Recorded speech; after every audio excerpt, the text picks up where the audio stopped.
ഇപ്പോൾ ഇതിനകത്ത് സാധാരണ ഈ പ്രതിപക്ഷ നേതാവ് സ്ഥാനം അലങ്കരിക്കുന്ന ഒരാൾ അതെ.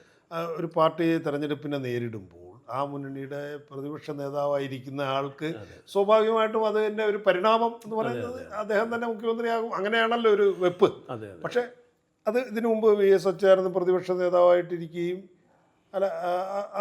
അങ്ങനെ കൊണ്ട് കീഴ്വഴക്കങ്ങളുണ്ടല്ലോ LDF ആയാലും UDF അങ്ങനെ ഒരു ജനാധിപത്യത്തിൻ്റെ ഒരു രീതിയും കീഴ്വഴക്കങ്ങളൊക്കെ ഉണ്ട് അല്ലേ? അതെ അതെ അതെ. അപ്പോൾ ഇത് ഇവിടെ അങ്ങനെ ആയിരിക്കുമല്ലോ. അപ്പോൾ അതെ അതെ.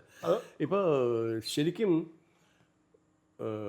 പ്രതിപക്ഷത്തെ ആരാണോ നേതാവായിട്ടിരിക്കുന്നത്, അതായത് പ്രതിപക്ഷത്തെ തെരഞ്ഞെടുപ്പിനെ നയിക്കുന്നത് ആരാണോ, വിജയം വന്നു കഴിഞ്ഞാൽ അദ്ദേഹമാണ് മുഖ്യമന്ത്രി. അതതിൻ്റെ കീഴ്വഴക്കം, അത് സ്വാഭാവികമായ കീഴ്വഴക്കം, നാട്ടുനടപ്പ് ഇതുവരെ സംഭവിച്ചിട്ടുള്ളതെല്ലാം അതാണ്, അങ്ങനെയാണ്. അപ്പോൾ പക്ഷേ പിന്നെ അങ്ങനെ ഈ ഇപ്പോൾ K കരുണാകരൻ മുഖ്യമന്ത്രി ആയതും ആൻ്റണി മുഖ്യമന്ത്രി ആയതും ഉമ്മൻചാണ്ടി ആയതും അതൊക്കെ നമുക്കറിയാവുന്ന ചരിത്രമാണ്. അതുകൊണ്ട് അതൊന്നും പറയണ്ട. ഇപ്പം മാത്രം ഇങ്ങനെ ഒരു ചർച്ച വന്നതാണ് നമ്മൾ അത്ഭുതപ്പെടുത്തുന്നത്. LDF ഇങ്ങനെ അതെ. അങ്ങനെ ഈ വ്യവസ്ഥാപിതമായ രീതിയിൽ പിന്നെ ഒരു പ്രതിപക്ഷ നേതാവ് മുഖ്യമന്ത്രിയാകും എന്നുള്ളത് ഒരു സ്വാഭാവിക പരിണാമം മാത്രമാണ്. ആ നിലയ്ക്ക് VD സതീശനാണ് മുഖ്യമന്ത്രി ആകേണ്ടത്.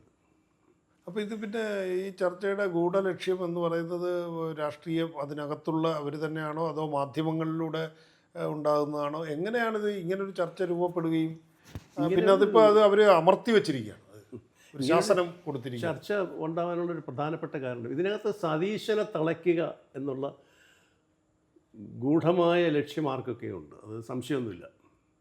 കാരണം സ്വാഭാവികമായ മുഖ്യമന്ത്രി ആവുമെന്ന് എല്ലാവർക്കും അറിയാം.